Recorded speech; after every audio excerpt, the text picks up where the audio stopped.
병원은 마을 외곽, 거의 버려진 듯한 언덕 아래에 자리하고 있었다. 지붕의 기와는 군데군데 떨어져 있었고, 창문에는 먼지와 빗자국이 오랫동안 씻겨지지 않은 채 남아 있었다. 그 중에서도 가장 음산한 곳은 병원 뒤편에 덧붙여진 작은 별동, 사람들이 6호 병동이라 부르는 정신병동이었다. 그 건물 안으로 들어서면 곰팡이 냄새와 오래 고인 습기 냄새가 뒤섞여 코를 찔렀다.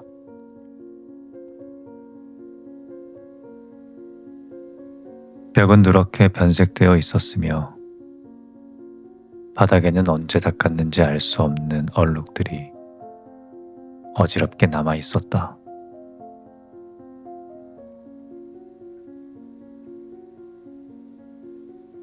그 병동에는 5명의 환자가 수용되어 있었다. 그들을 관리하는 사람은 단 한 명, 니키타라는 하급 간수였다. 그는 원래 병원 경비로 고용된 인물이었지만 성격이 거칠고 판단이 단순하다는 이유로 이 병동을 맡게 되었다.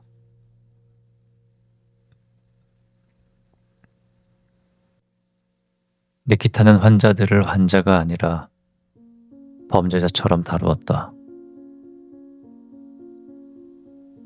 조금만 소리를 질러도 때렸고, 말을 듣지 않으면 주먹이 먼저 나갔다.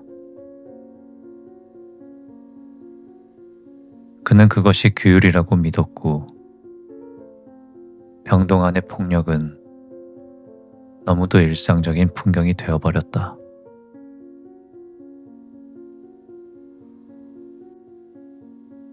어느 날 병원장 안드레이 예피미치 락인이 그 병동을 찾았다. 그는 체구가 크고 움직임이 느릿한 사람이었으며 늘 사색에 잠긴 듯한 얼굴을 하고 있었다.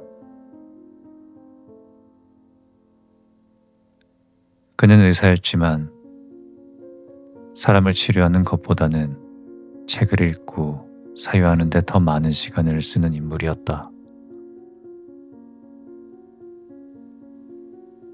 병원의 열악한 환경도 병동의 비위생적인 상태도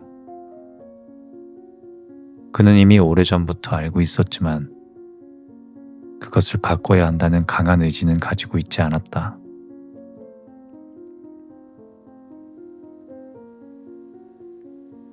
그는 세상은 원래 이렇다고, 인간의 불행은 어느 정도 당연한 것이라고 스스로에게 말하며 살아온 사람이었다. 락인이 6호 병동 안으로 들어섰을 때 환자들 중 한 명이 그를 유난히 또렷한 눈빛으로 바라보고 있었다. 그 남자의 이름은 이반 드미트리치 그로프였다. 그는 원래 법대를 다니던 학생이었고 머리가 분명하고 논리적인 인물이었다.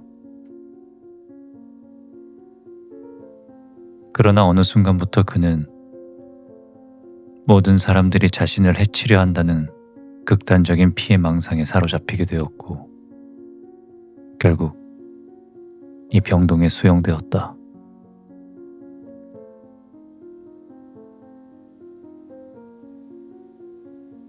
그는 다른 사람들과 달리 말이 분명했다.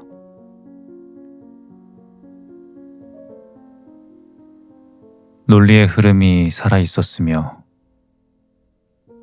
무엇보다도 자신이 미쳤다는 사실 자체를 인정하려고 하지 않는 사람이었다.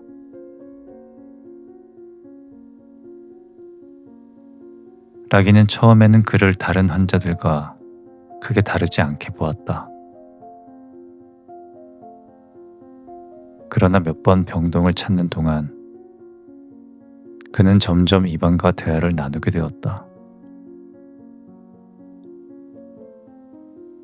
그르모프는 락인에게 질문을 던졌고 그 질문들은 단순한 피해 망상을 넘어 인간의 고통, 정의, 불행, 세상의 구조,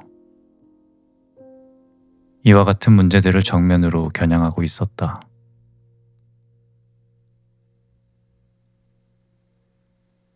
락인은 그 질문 앞에 처음으로 자신의 생각을 말하기 시작했다.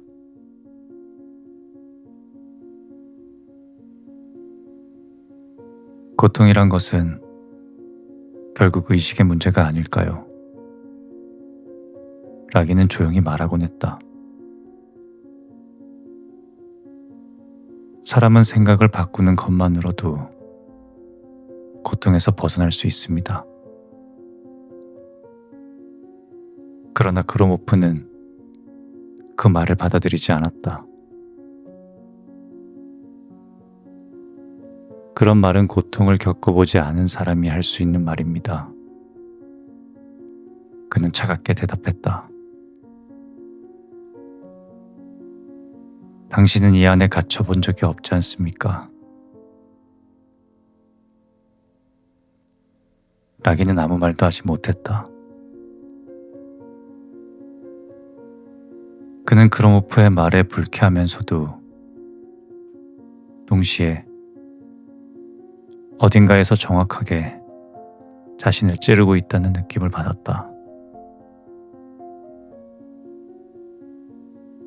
그는 늘 고통을 관조해왔고 고통 속에 들어간 적은 거의 없었다. 그로모프는 그 차이를 단번에 짚어내고 있었다. 그 이후로 두 사람의 대화는 병동 안에서 가장 이상한 풍경이 되었다. 의사는 철학을 말했고 환자는 현실을 말했다.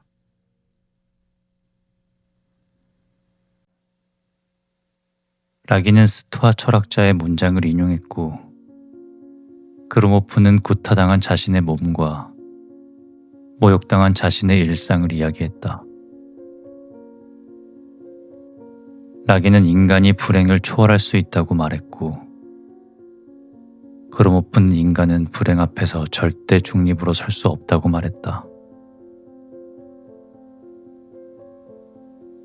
당신은 불행을 생각으로 밀어낼 수 있다고 믿지만 나는 불행이 사람을 짓밟는 걸 직접 겪고 있습니다. 그 말은 락인의 가슴 깊은 곳에 작게 그러나 분명한 균열을 남겼다.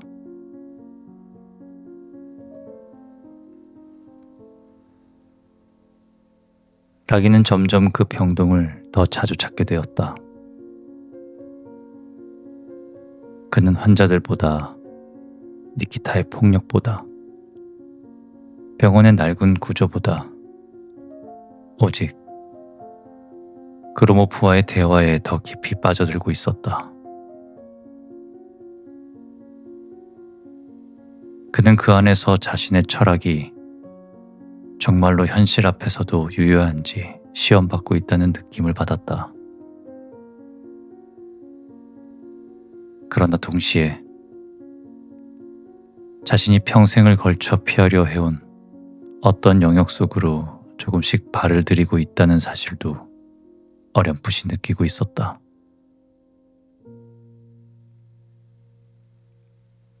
그러는 사이 병원 밖에서는 소문이 돌기 시작했다. 락인 박사가 요즘 6호 병동에 너무 자주 간다. 정신병자들과 철학을 논한다더라. 사람들은 처음엔 농담처럼 말했지만 그 말은 점점 불안한 뉘앙스로 변해갔다. 그리고 그 모든 것이 아직 아무도 예상하지 못한 방향으로 조금씩 움직이기 시작하고 있었다.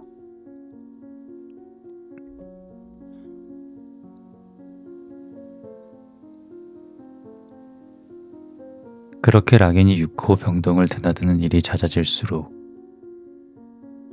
병원 안의 공기는 눈에 띄게 달라졌다. 처음에는 다들 대수롭지 않게 넘겼다. 한가한 병원장이 심심해서 환자들과 말을 섞는 것쯤으로 여겼다. 그러나 날이 갈수록 사람들은 이상함을 느끼기 시작했다. 그는 진료실보다 병동 안에 더 오래 머물렀고 동료 의사들과의 대화보다 그로모프와의 논쟁에 더 많은 시간을 쏟고 있었다.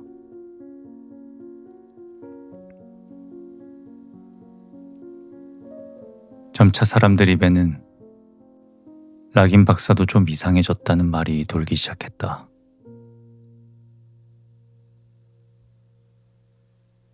락인은 그런 소문을 알면서도 개의치 않았다. 오히려 병동 안에서만큼은 처음으로 자기 자신이 살아있다는 느낌을 받았다. 그로모프는 그를 계속해서 몰아붙였다.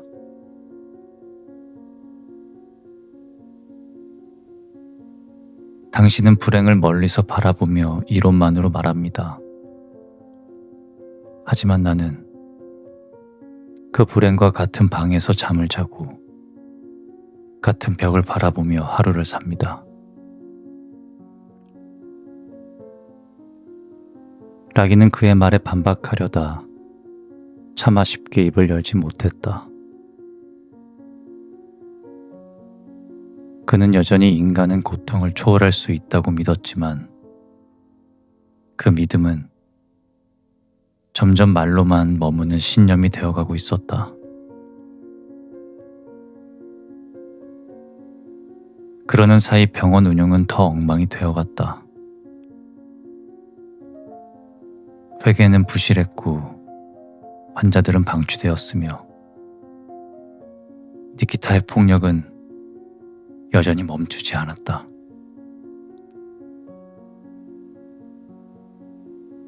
그러나 락인은 그 모든 현실적인 문제들보다 사유와 대화에 더 깊이 빠져 있었다.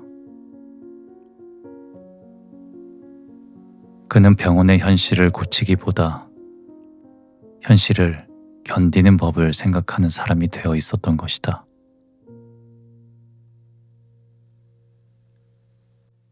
결정적인 변화는 동료 의사들의 모임에서 시작되었다. 그들은 락인이 업무를 소홀히 하고 병원 행정에 무관심하며 무엇보다 정신병동의 환자와 지나치게 밀착해 있다는 점을 문제 삼았다.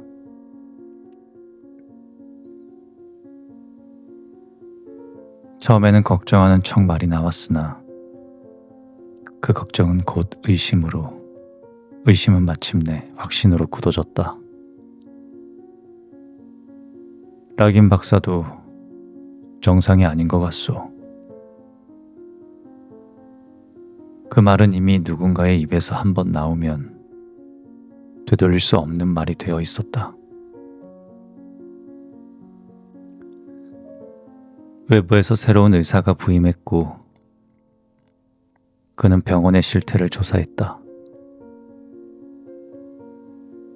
침대는 더러웠고 약품은 부족했으며 환자들은 막고 있었다.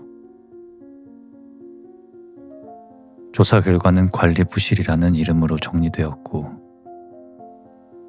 그 책임은 자연스럽게 병원장인 락인에게 돌아갔다.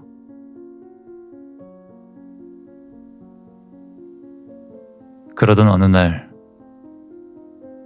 락인은 별다른 설명도 듣지 못한 채 한 방으로 불려갔다. 그 안에는 동료 의사들과 관계자 몇 명이 앉아 있었고 그들의 표정은 이미 결론을 내린 얼굴이었다. 그들은 차분한 목소리로 말했다. 당분간 치료가 필요하다고 판단했습니다. 라기는 그 말의 의미를 즉시 이해하지 못했다. 그러나 그가 다시 눈을 떴을 때 그는 이미 자신이 가장 익숙하게 드나들던 그 장소, 바로 6호 병동 안에 누워 있었다. 철문은 닫혀 있었고 창문에는 쇠창살이 있었다. 그리고 복도 끝에서는 니키타의 발소리가 들려오고 있었다. 이건 오해입니다. 라기는 처음으로 당황한 목소리로 말했다. 난 의사이고 환자가 아닙니다. 그러나 아무도 그의 말을 진지하게 듣지 않았다. 그 순간부터 그의 말은 환자의 말이 되어 있었고 놀리는 망상이 되어 있었으며 항이는 흥분 상태로 분류되었다.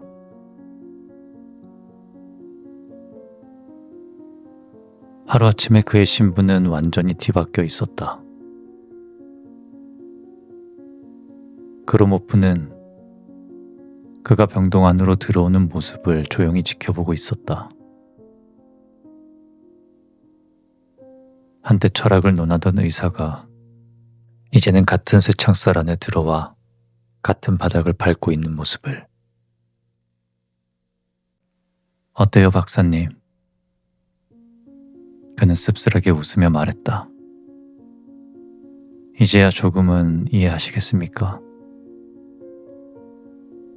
라기는 대답하지 못했다. 몸은 점점 쇠약해졌고 머릿속에서는 철학도 이성도 점점 힘을 잃어갔다.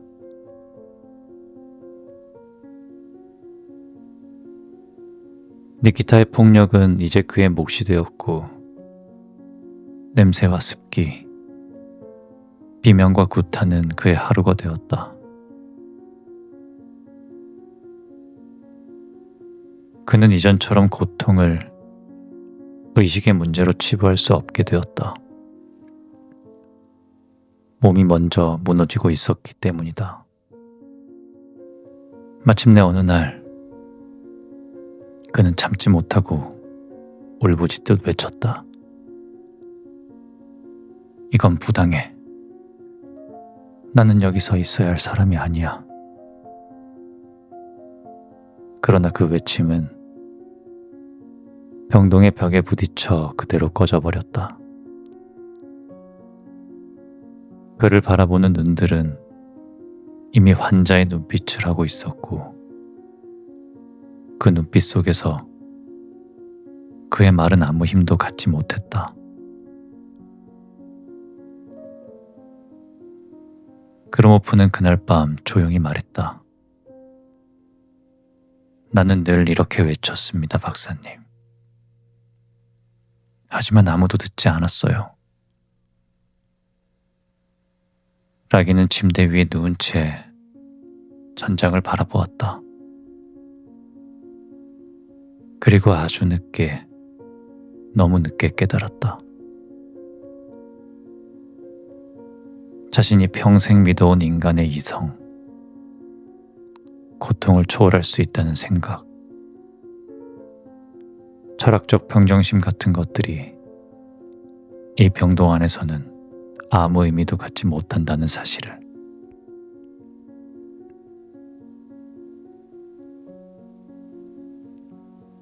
고통은 사유의 대상이 아니라 몸으로 겪는 일이었고 인간은 그것 앞에서 결코 중립이 될 수 없었다. 그리고 며칠 뒤 그는 조용히 죽었다. 큰 외상도 큰 소동도 없이 병동 안의 또 하나의 사소한 죽음으로 기록되었을 뿐이었다.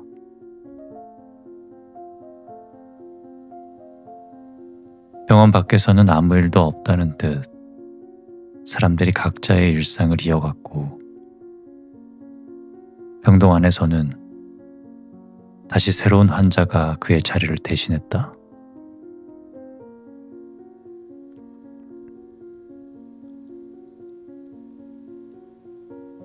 육호 병동은 그렇게 오늘도 열려 있었다. 누군가를 가두기 위해서가 아니라 세상이 외면한 사람들을 조용히 사라지게 하기 위해서.